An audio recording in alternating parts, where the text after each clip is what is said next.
Olá, tudo bem? Eu sou o Cláudio Moraes, jornalista da FAPEMA, Fundação de Amparo à Pesquisa do Maranhão, em mais uma edição do Cientista.com, um programa de entrevistas pelo canal do YouTube.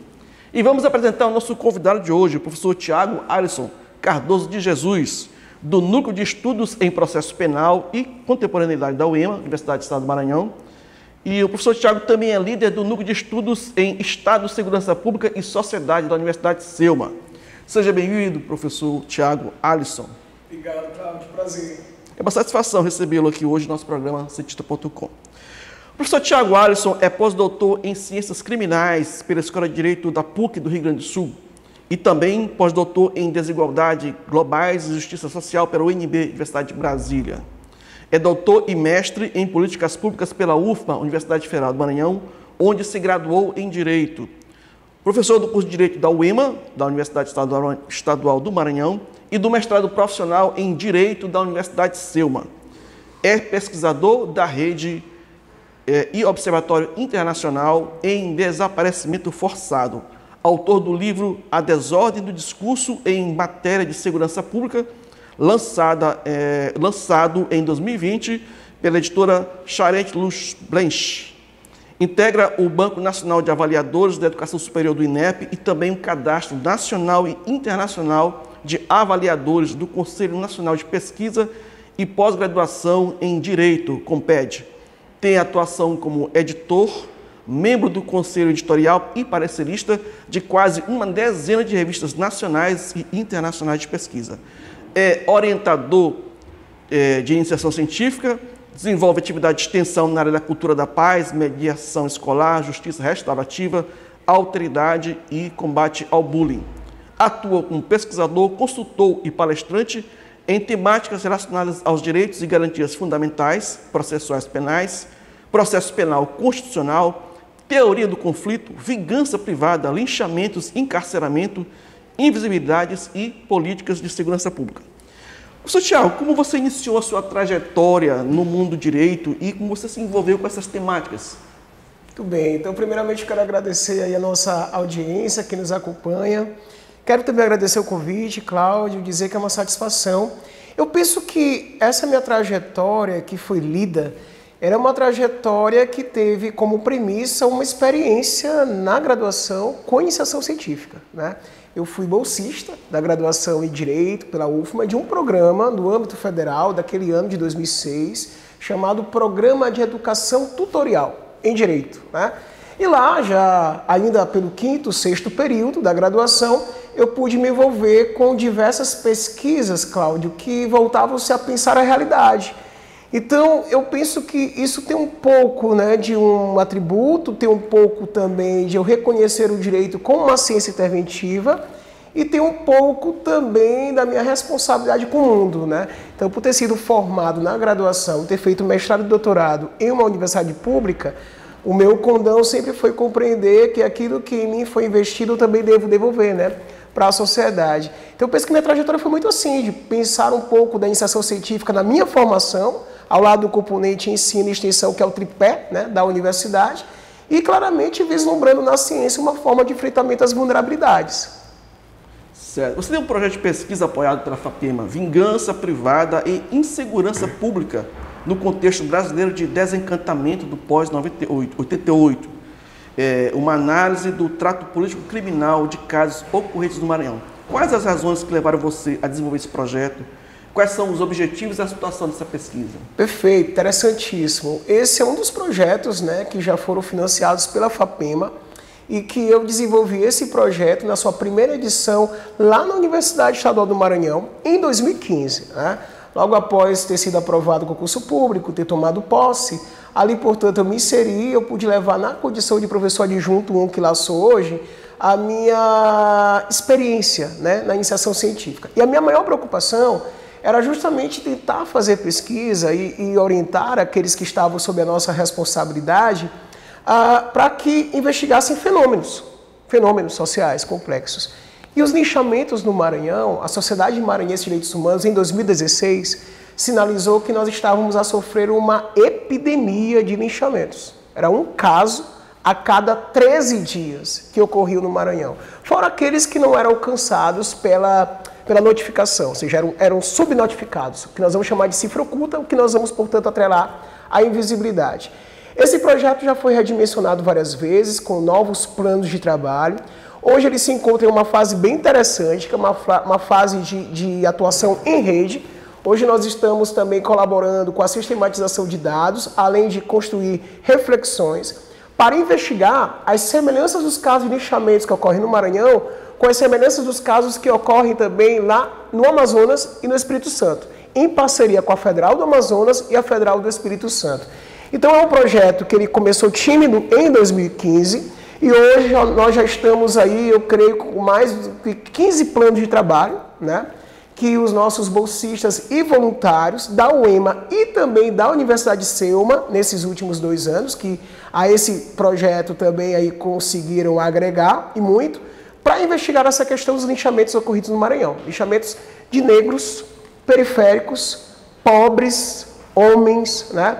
E linchamentos outros que ocorrem também nas redes sociais, como a gente tem discutido há pouco tempo, os linchamentos virtuais, né? É uma temática muito relevante, muito contemporânea, que demonstra um pouco da realidade social que a gente se insere. O que tem levado a esses linchamentos? Esse projeto de pesquisa, ele atua também nessa tentativa de resposta a essa indagação? Pois é, eu acho que o grande desafio da ciência é tentar trazer respostas a problemas complexos a partir de novas complexidades, né? Pelo menos instigando novas reflexões. E os nossos planos de trabalho são muito nesse sentido, né? Nós temos alguns planos de trabalho que se voltam a sistematizar os fundamentos históricos, políticos e ideológicos da vingança privada.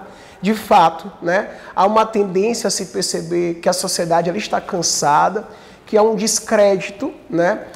Nas instituições do sistema de justiça que tendem, né, a não dar uma resposta efetiva à expectativa de vitimização. E existe um ponto gatilho, né? Infelizmente, no âmbito societal, existe um discurso que ele foi banalizado nos últimos anos, que é o discurso do bandido bom é bandido morto. O que gera, portanto, um confronto a todos os postulados da cultura de paz, a Agenda 2030 da ONU, que nos faz reconhecer que o outro não é nosso inimigo, não é? Então, essa ideia de corresponsabilidade em emancipar pessoas, em proteger a vida em toda circunstância, ela é uma ideia que passou a ser um grande desafio para quem hoje milita, produz e investiga na área de direitos humanos. Há pouco tu me perguntavas, né, acerca do desencantamento humanitário, que foi colocado no título do projeto. Parece que nós vivemos um tempo de desencantos, né? Então os nossos projetos tendem a discutir com sensibilidade essas questões, também para repercutir na formação de cidadãos, né, de cidadãs. Educar no ensino superior também para a cidadania. Nós acreditamos que seja possível. Outra pesquisa atual que tem apoio da FAPEMA tem o título Fundamentos do Processo Penal Contemporâneo e Novas Estratégias Políticas e Jurídicas no Trato no trato da questão criminal do contexto pós-88. Quais seriam essas novas estratégias? É algo positivo ou negativo para a sociedade? Bem interessante essa pergunta. Primeiro que a questão criminal é complexa, né? Historicamente, a questão criminal ela foi tratada com muita repressão. Então, a questão criminal era uma questão de polícia, historicamente. Era uma questão, talvez, de realce à repressão. Hoje, nós já compreendemos que a questão criminal é uma questão de política, aliás, de políticas públicas, intersetoriais. Então, nós compreendemos que a questão criminal é muito mais do que uma questão para o direito penal, para o processamento criminal, para o sistema de justiça. Nesse projeto, a ideia foi sistematizar algumas estratégias que lidam com o gerenciamento de crises para que essas crises mal gerenciadas não viessem a eclodir em situações de violência e criminalidade. Exemplifico. Exemplo, justiça restaurativa, né? Exemplo, compliance. Exemplo, práticas de barganha na seara da justiça criminal que evitem uma procedimentalização, que evitem um processamento criminal. E sem falar também daquilo que podem ser novas tecnologias de investigação e que podem gerar uma expectativa de desencarcerização e uma expectativa de não aplicação da pena, mas o uso de outros substitutivos, né? Inclusive aí talvez com uma discussão muito mais para a ambiência civilista do que para a criminal.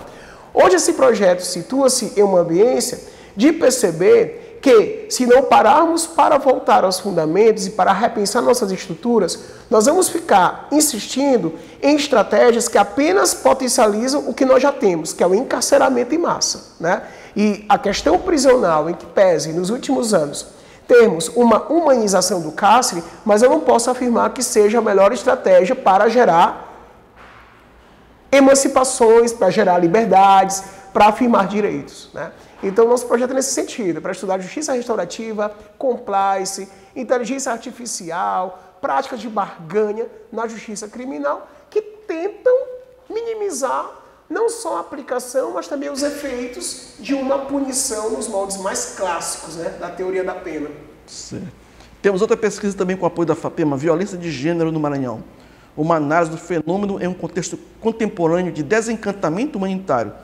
Nessa pesquisa já foi possível chegar a alguma conclusão do que leva a compreensão sobre os fundamentos dessa violência de gênero, né? Perfeito. Em pleno século XXI, do metaverso, do turismo espacial, a gente ainda como naturalizado essa violência de gênero? Eu acho muito interessante porque nós avançamos em tantos aspectos, não é?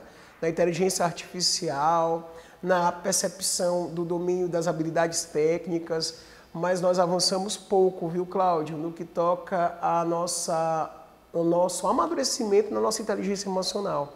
A violência de gênero, tal qual a violência que seja motivada culturalmente, a violência no âmbito da discriminação, das práticas discriminatórias, são violências que retratam o quanto que nós precisamos ainda amadurecer.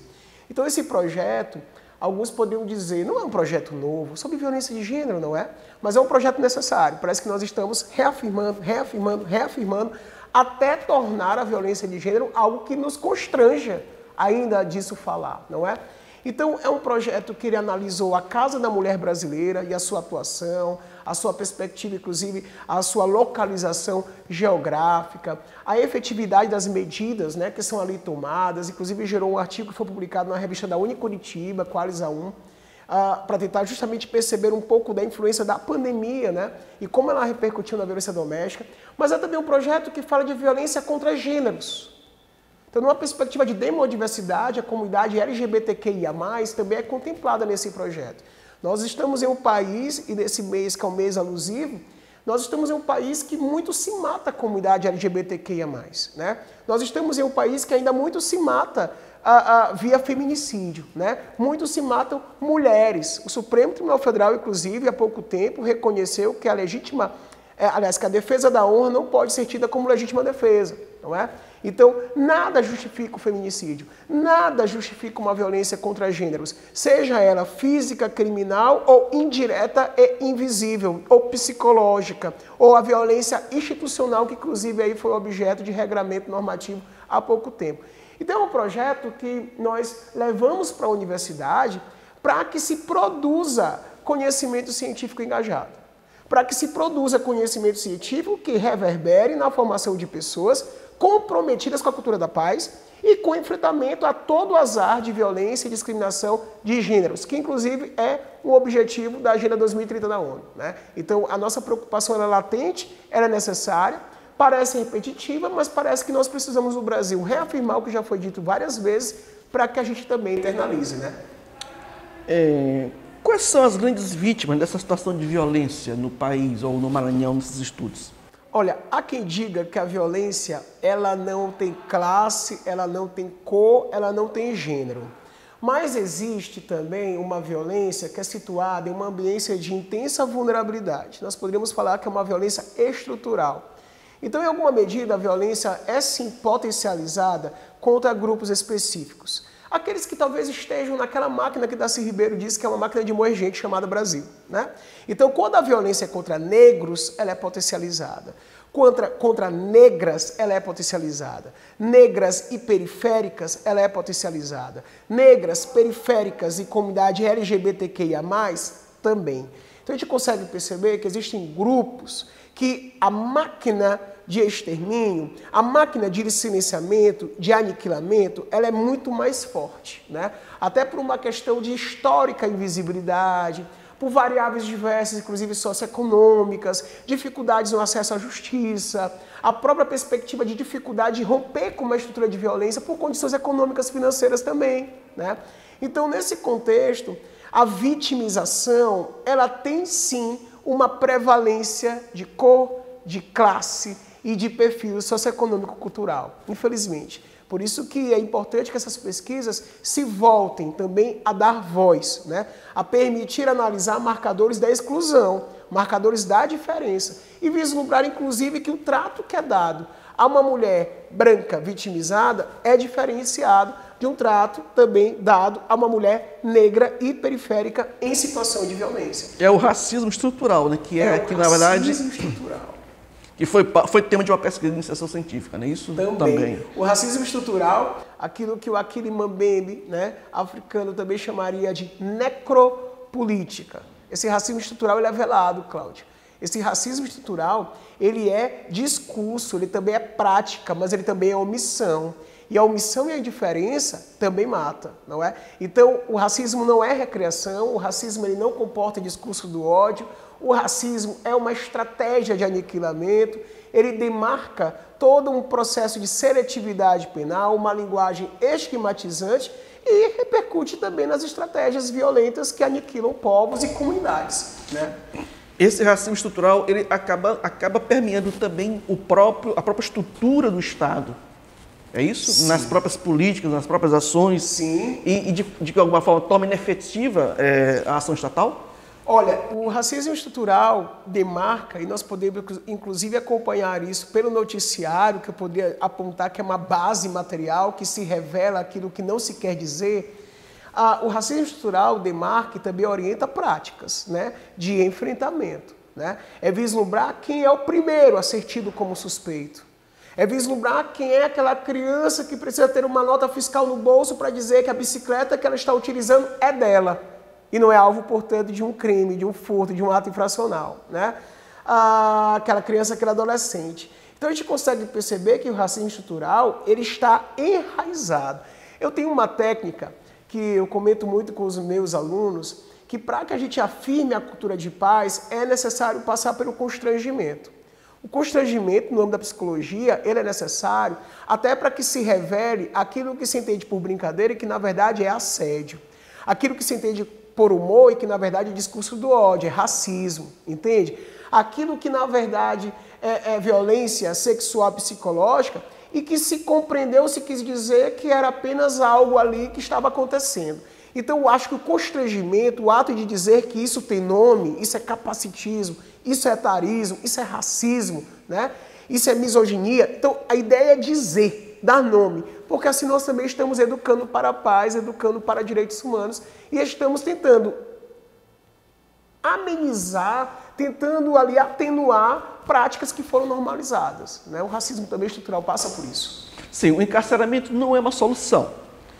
As penas alternativas, elas contribuem de alguma forma para a redução da violência ou ela tem um efeito diverso? Interessante. Tem um autor antigo, Klaus Roxin, que vai apontar que penas de curta duração, elas são insuficientes para eventual castigo e punição, que é uma finalidade da pena, a finalidade retributiva, e elas são suficientes, né, para inserir o sujeito em uma ambiência de um fator criminógeno mais complexo, né? Compreenda que o encarceramento em massa é um problema. Há uma base material. Hoje nós temos mais de 800 mil presos. Claro que existe aí uma variação entre aqueles que recebem alvará de soltura, estão recebendo nesse dia, aqueles que estão sendo inseridos no sistema, etc. Mas compreenda que nós temos aí uma população gigantesca. O Brasil não há prisão perpétua, a pena de morte é excepcionalizada, o ordenamento se pauta na dignidade da pessoa humana, que proíbe o tratamento desumano, degradante e cruel. E nesse contexto, então, nós estamos preparados para receber aqueles que por ali passam, né? Pensar a estratégia penal da pena restritiva de direito, que também é costumeiramente chamado de pena alternativa, é vislumbrar a possibilidade de se aplicar a algumas modalidades de infração penal uma outra forma de punição e de fazer redimensionar o ato delituoso praticado. Então, uma PRD não é um favor. É um direito público subjetivo, previsto na lei de execução penal desde a década de 80, né? e deve ser cumprida com essa finalidade. Também não é um trabalho voluntário, mas é o cumprimento de uma PRD que, se não for cumprida, pode ser revogada e se passa a cumprir o resto de pena privativa de liberdade. Então a ideia é vislumbrar pena restritiva de direito, que nós chamamos de pena alternativa. É até legal falar sobre isso, porque é pena alternativa, porque é alternativa à prisão, né? E nesse contexto, então, essa alternativa ao cárcere, ela é uma alternativa que deve ser bem monitorada, bem acompanhada, para que o sujeito, após cumpri-la, esteja em um grau de processo civilizatório melhor do que antes do seu cumprimento, e ressignifique a prática delituosa, e não tire proveito disso, né? Então, para isso, políticas públicas, educacionais e de trabalho, no âmbito do cumprimento da pena, no âmbito da execução penal, constituem condições sine qua non para a efetividade desta pena ser cumprida, ainda que na medida da pena restritiva de direito. Existe outro tipo de violência, né, que eu verifiquei no seu currículo, nos seus trabalhos, que é uma violência política, né, que é o uso do direito penal, né, como instrumento de perseguição política, lawfare. Fala um pouquinho sobre esse trabalho. Interessantíssimo, né? Esse plano de trabalho ele foi delineado mais ou menos ali no ano de 2018, 2019, em um ciclo também do nosso PIBIC. Aqui, inclusive, eu quero registrar todo o meu apreço aos programas, né, institucionais de bolsas de iniciação científica da Universidade Estadual do Maranhão e da Universidade de Selma. Porque sem essas bolsas a gente não consegue fazer com que o aluno esteja focado a uma investigação. É o valor que pode se comprar livros, né, Cláudio? É o valor que pode se participar de um congresso, de um evento. Então eu preciso registrar também isso. O apoio da FAPEMA é essencial para que se produza pesquisa de qualidade. E esse plano de trabalho sobre lawfare, ele foi delineado em 2018, quando nós estávamos a perceber toda uma discussão em âmbito mundial, o termo não foi alcunhado no Brasil, aplicando-se, portanto, ao Brasil a partir de casos concretos bem pontuais, não é? Sobretudo em um contexto de interpretação do direito voltado para a perseguição, inclusive política. O direito é uma categoria, não é? Analítica, os direitos, né, geram categorias analíticas. E essas categorias, muitas vezes, são categorias ou conceitos jurídicos indeterminados. Se são indeterminados, depende de uma prática interpretativa. O intérprete, ele tem o condão tanto de ampliar o núcleo de proteção de uma garantia fundamental, quanto restringir. Vide a discussão que foi levada a cabo no Supremo Tribunal Federal até 2019, quando se julgou 3 AD6, e que trazia à tona a possibilidade de execução antecipada da pena, reinterpretando o que a Constituição já tinha dito desde 88, que ninguém será considerado culpado a não ser após o trânsito em julgado de uma decisão penal condenatória. Então ninguém poderia ser considerado culpado a não ser após o trânsito em julgado. Mas de 2016 a 2019, um habeas corpus que foi julgado com a relatoria do Teori Zavascki, ministro já falecido em um acidente depois aí, de helicóptero, acabou permitindo isso. E isso, portanto, inclusive, inflamou o sistema carcerário de encarceramento em massa, já que nós tivemos ali diversos presos que não haviam uma decisão transitada em julgado, que estavam agora encarcerados por aquele precedente que permitia que fosse levado a cabo. Na investigação científica que fizemos, observamos que a mitigação da garantia fundamental processual penal é uma estratégia de lawfare, quando a interpretação é ao contrário da Constituição, né? Quando a criatura interpreta em desconformidade com o Criador é a Constituição e a criatura é o Supremo Tribunal Federal. A nossa análise foi uma análise técnica jurídica, nós não estamos aqui meramente tecendo críticas, mas nos unindo a todos os pesquisadores da época e que agora continuam a se investigar, percebendo as repercussões das estratégias de lawfare, como anulação de processo, verificação de eventuais impunidades, descrédito do Poder Judiciário em algumas atuações bem pontuais. Então, lawfare nada mais seria do que uma estratégia política que tem no direito uma arma, né? E essa arma utilizada para a perseguição. Professor Tiago, nossa conversa está boa, mas nosso tempo está escasso. Eu queria passar a palavra para você fazer suas considerações finais, mas eu queria ouvir um pouquinho sobre seus projetos de extensão em relação à cultura da paz, né? Como é que isso é desenvolvido? Fantástico. Falar sobre cultura de paz é falar de educação para direitos humanos, educação para as diferenças, educação para o enfrentamento das vulnerabilidades que são fáticas e circunstanciais, né? Educar para a paz, Cláudio, é perceber toda uma grande rede, né? a rede na qual as universidades têm importante assento e as fundações de amparo à pesquisa idem, como a nossa FAPEMA. Educar para a paz é perceber que o nosso conhecimento produzido é um conhecimento que deve ser engajado e também sair das nossas salas e ir às escolas, né? E perceber nas praças e gerar produção e material audiovisual que seja bem difundido e viralizar o nosso compromisso com o outro na construção de uma sociedade justa, igualitária e fraterna, como é o comando constitucional. A cultura da paz agora tem uma relevância ainda maior, porque nós extrapolamos, né, o contexto Brasil e nos unimos à Agenda 2030 da ONU, onde a cultura da paz é apregoada como um dos objetivos e também se discute todo o enfrentamento às práticas discriminatórias, seja lá, né, quais forem e em quais circunstâncias elas se expressem. Então é muito importante que se fale que a cultura da paz ela vai ser efetivada quando todos nós, universidades, instituições públicas, instituições privadas, instituições do terceiro setor, sociedade civil organizada, igrejas, comunidades, associações de bairro, pesquisadores, professores, estejamos comprometidos com ela, né? E isso repassa, né, perpassa nossos discursos, nossa produção científica, nossas práticas e nossas mentalidades. É uma grande revolução, penso eu. Passa também, eu acho, pela ocupação da mídia, né? Porque nós temos uma parcela da mídia que faz aquele discurso de cancelar CPF. De cancelar CPF. É absurdo, né? Professor, muito obrigado. Chegamos ao fim. Nosso muito obrigado ao professor Tiago Alisson Cardoso de Jesus, da Universidade Estadual do Maranhão e da Universidade Selma, por ter aceito o nosso convite. E você que está nos assistindo no canal do YouTube, curta, comente e compartilhe o nosso vídeo em suas redes sociais. Cientista.com, eu sou o Cláudio Moraes. Na técnica, o apoio é de Rubenilson Costa, a arte é de Mota Júnior, a coordenação do Núcleo de Difusão Científica é da jornalista Elisete Silva. O presidente da FAPEMA é o professor André Santos. Até a próxima.